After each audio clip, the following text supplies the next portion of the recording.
Hey, it's Casey Gray, your homegirl, and today I'm talking about the cost of living in Ukiah. So make sure to subscribe so you can see future videos, and let's get started.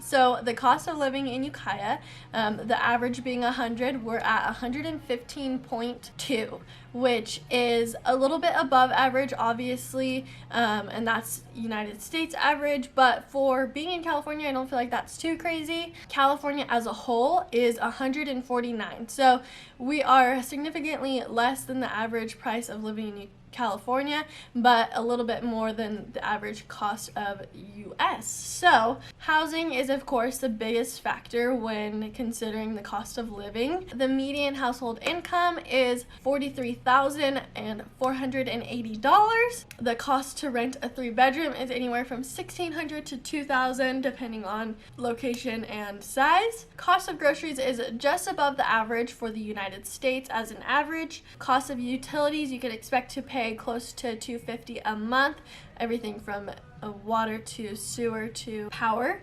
It just kind of depends. Ukiah being pretty rural, we have a lot of septic systems. Depending on your location, you might have a well. Cost of internet is about $75 a month. Our best internet provider that's not a local company is Comcast. Some of our great local companies are Ukiah Wireless and CA Internet. Cost of transportation, gas is close to $3 a gallon. The nice thing about Ukiah is it's like 4 miles long, so you can get anywhere you need in 5 minutes.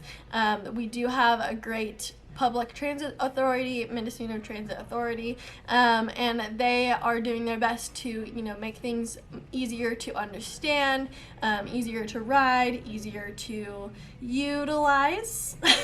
But being a rural area, there's maybe one bus a day to Santa Rosa and a couple other from Ukiah to Willits and to the different colleges, so it is definitely an option. Biking, of course, is an option with the Great Redwood Trail. That's becoming more of a possibility, not having to worry about riding on the freeways. Ideally, hopefully it'll go all the way through Redwood Valley someday up to Willits, which would be a great place for bikers, for people trying to get through town, whether you're trying to get out to the college or trying to go from ride your bike in Redwood Valley to go to the gym, stuff like that. A glass of local wine is about $7 to $10 a glass, depending on where you're at, and that's at a restaurant. Salad, it's California, so $15. Our average pizza is close to $20 to $30 for a large. Groceries are pretty average. Obviously, it's California, but we have some locally owned grocery stores that are amazing. We've got the farmers market. Grocery outlet is one of my favorite places to get groceries because it's super easy, not super easy, it's super affordable. You go in there, fill up a cart, and you put it on the belt, and you're expecting like $400, and it's like $72.36. So ta-da! Grocery outlet is locally owned, and they're doing a great job to try to have healthy options and keep everything very accessible and easy to get to. Property taxes in Ukiah are 1.1%. Homeowners insurance is about $500 a month depending on where you're at. Obviously, with fires, we're having a lot of issues with insurance. Everyone's legally allowed to have insurance with the California Fair Plan, but that does not mean that they won't try to cancel on you depending on if you don't do the things that they ask you to do. We have a lot of issues with fire being such a reality, and it's making it very difficult to get insurance. So if you have a good insurance policy, hold on to it tightly.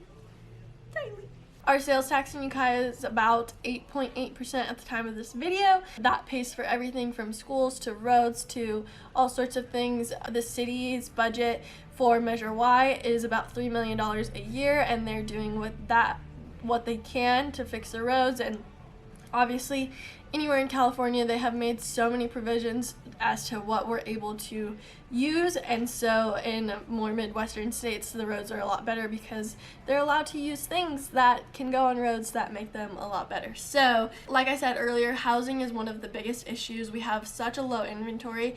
If you have not checked out one of my recent market updates, please go do that. But we just don't have inventory, and when we don't have new houses, we don't have people moving up, we don't have people moving down, there should be a cycle, like if once you get out of college or once you're in college, you have an apartment, then you get a first-time house, and then you move up and you sell it, and you get a bigger house when you have kids and dogs and all of that, and then once your kids move out, then you move, and it should be moving along. But the issue is when people get to their first-time house, they're stuck there because they don't have anything to move up to. The people that have bigger houses don't have anything to move down to, and it's just this bubble that's like close to erupting. But we don't have new houses, and that's mainly in part because of all of the requirements that are required by the state and local requirements that make it so hard to build houses. So my goal is to bring more development to our area, and for average people like teachers and firefighters and nurses and people that maybe can't afford a $4 million house but also don't want to live in or can't live in a low-income apartment. So if you have any questions, want to know the price of a burger, feel free to give me a call. And if you're looking to move to the area, please visit my website down below to look at some houses, and make sure to follow my Instagram, like my Facebook page, and subscribe to my YouTube channel so you get to be notified when I put new videos out. Because, like, who wouldn't want to know how much a glass of wine costs? If you're interested in going to get a glass of wine and talk about your real estate plans, I'm your girl. Let me know. We'll do that. You know I'm loyal. This hand is royal. It don't get better than